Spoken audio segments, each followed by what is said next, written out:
I'm very happy to be here.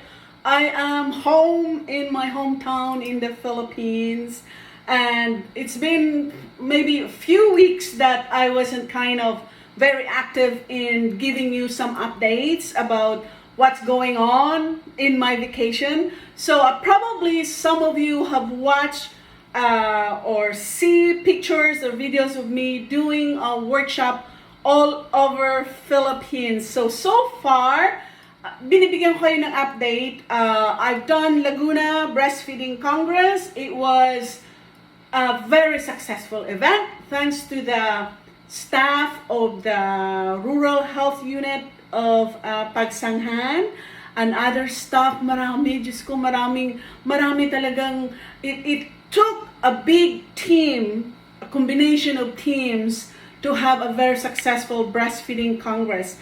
And kudos sa mga nurses, sa mga staff ng Pagsanjan Rural Health Unit, sa kanilang doktor. Thank you so much sa mga barangay councils, barangay leaders who were there. Maraming salamat. It was a very successful breastfeeding and pregnancy events. Maraming mga buntis na umaten, maraming mga nanay na umaten, even though it was very hot summer day, but we made it, we did it. And then, after that, may mga questions and answers. So ito yung isi-share ko sa inyo na hindi ko na isama doon sa video ko about questions during the pregnancy. So, one of the moms there asked me na, she was pregnant. She is pregnant. She's, I think, I believe 4 months or 5 months siya. May nararamdaman siyang discomfort sa kanyang tummy, okay? Minsan daw parang sumasakit, on and off, at hindi niya alam kung bakit. So curious siya, nagtatanong siya sa amin, and I was very happy that my good friend, who's also my co-nurse in the hospital, we were able to give her some advice on what to do doon sa pregnancy discomforts niya. There are times na pag pregnant ka, sometimes you feel a little bit uncomfortable, especially pag nag-kick na si baby, or especially when the baby is growing. If the pain continues, pag ikay buntis ngayon and you feel like my pain on and off, nawawala, and then if you move too much, lalong sumasakit. Maybe you can experiment this, slow down a little bit, dahil minsan talaga if you move around too much, you do so many things at home, naglalaba, naglilinis, and then suddenly you said, oh, my stomach cramps ako, baka magli-labor na ako. So make sure you slow down a little bit, okay, if you feel that discomfort. However, ito yung ipapayo ko sa inyo. If you're pregnant right now, at itong discomfort mo, pain and sometimes cramping, it goes a long period of maybe minutes, and then it doesn't go away yung discomfort mo or pain mo. Kahit nag-slow down ka na, kahit nag-rest ka na, nandoon pa rin yung pain. You need to get it checked. You need to get it checked, especially kung first trimester ka lang or second trimester ka, dahil it's better na yung OB-GYN mo, yung doktor mo talaga mismo ang mag-check sa'yo. Okay? Dahil it's okay na manghuhula nanay mo, manghuhula ka, what's going on, o manghuhula. It's better na ikonsulta mo talaga si doktor when you have discomfort with your pregnancy, especially sa mga cramping, okay? Sa mga cramping. Nangyayari minsan ang preterm labor or abnormal contraction pag ang nanay talaga, but if there is a complication during pregnancy. So we have to know that, kaya during your prenatal checkups, sasabihin nyo talaga sa healthcare provider nyo na kung ano yung mga discomfort na naranasan nyo, and what are they? Discomfort, yung abdominal cramping na minsan on and off, minsan hindi nawawala. Another thing is pag namabaga lagi yung mga legs nyo, ibig sabihin probably nasubrahan yung pagkain nyo ng salt. So it's always good to get it checked, okay? Anong level ang blood pressure mo? Baka mataas ang blood pressure mo. And again, when your blood pressure is uncontrolled, pag buntis ka, kalimitan sa mga nanay na malapit ng, let's say, malapit na mag-trimester, kung hindi talaga controlled yung blood pressure ninyo, sometimes you get early C-section. Dahil nga, complication na, baby is at risk, right? Dahil yung blood pressure mo uncontrolled. Pag uncontrolled naman yung sugar mo, meaning you develop gestational diabetes, then yun din ang isa sa mga pregnancy complications that it can lead to preterm birth or preterm labor. Dahil nga, hindi natin kailangan na maging risky pa yung buhay ni baby, buhay ng fetus mo inside when your sugar is uncontrolled, when your blood pressure is uncontrolled, at naapektuhan na yung heart rate ni baby. So we have to make sure that we know that it's taken care of, na nagpapa-check kayo. So yun yung isa sa mga questions during sa event natin sa Pagsanjan Laguna Breastfeeding Congress. There were also questions about yung baby hindi nag-gain ng weight, na mabagal talagang nag-gain yung weight na baby, kahit na si nanay minsan nagsusupplement na lang ng formula. So, this is one thing. Many of my patients comes to breastfeeding clinic and they said, oh, my baby is not gaining weight, anong gagawin ko? So, I always, especially if the dad is there and the mom is there too, right? I always look at the body feature of the mom and dad. Mataba ba si mom? Malaki ba si mom? 6-footer ba si dad? Matangkad ba si dad? Malaki ba si dad? So, kino-compare ko yung laki ng baby nyo, weight gain ng baby nyo, sa mga parents. Dahil, minsan kasi kino-compare ng ninyong mga nanay, yung anak nyo doon sa mga kapitbahay nyo, kaibigan nyo. So, it's always remember this, okay? Every baby is different. Every mother is different. Every weight gain is different. Hindi pare-parehong nag-gain ng weight ang ating mga babies, okay?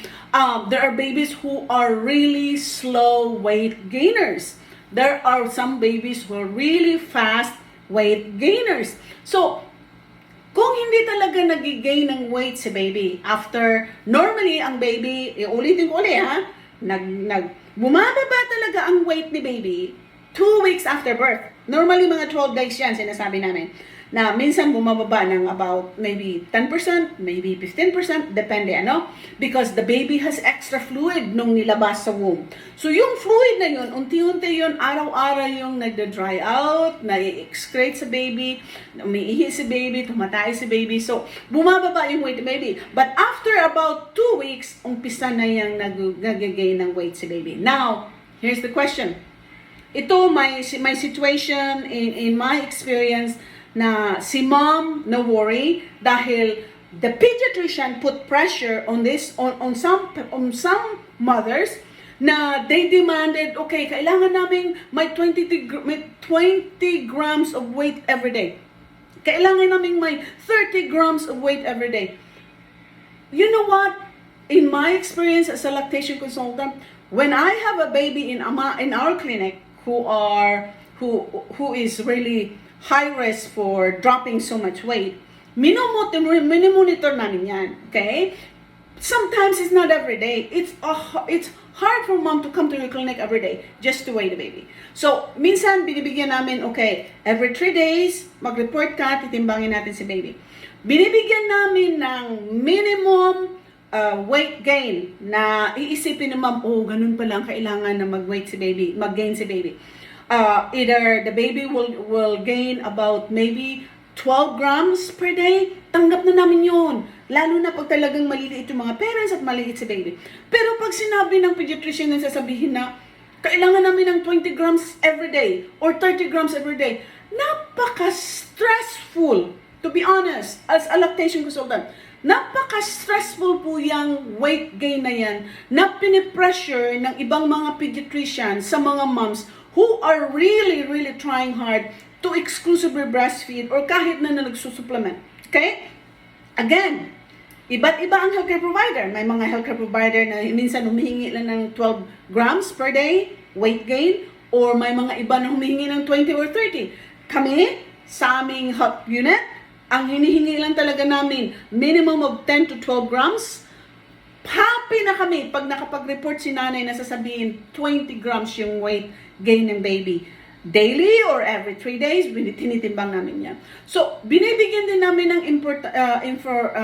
importansya yung effort ng nanay na kahit na konti yung gatas, nagpapampa, at the same time, nagsusupplement para lang talaga tumaas yung timbang ni baby. So, again, do not be stressed, feel very stressed.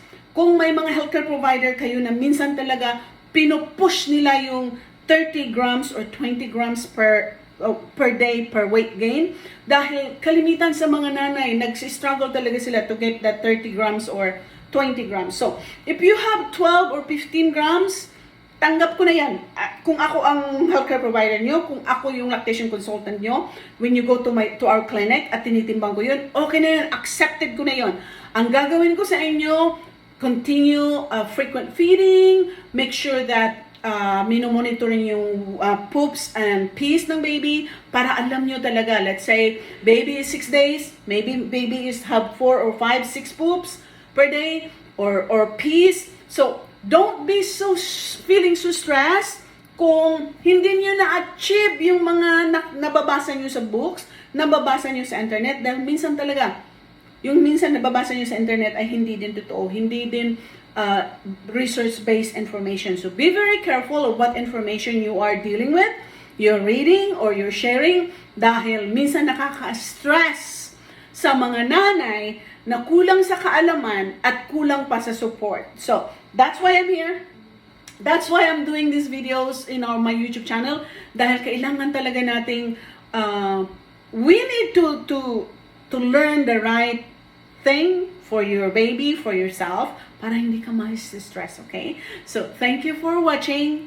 Salamat sa mga bago kong subscribers ngayon at sa mga luma kong subscribers.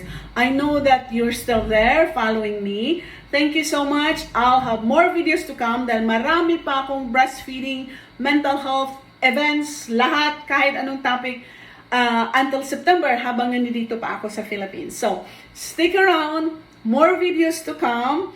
At alam kong napapasaya ko kayo, not just breastfeeding videos, but some videos that really apply to your daily lives. Just search nyo lang kung ano yung mga topic na gusto nyo, or comment down below. Please don't forget to subscribe and click that notification button, dahil hindi kayo mahuhuli sa mga bagong information na i-share ko sa inyo. Again, shout out sa lahat ng mga participants na umattend sa aking mga seminars. I have so many tons of friends now, and I make sure na hindi ko kayo bibiguin. I'll be coming back and I'll continue to do more videos para marami kayong matutunan from me.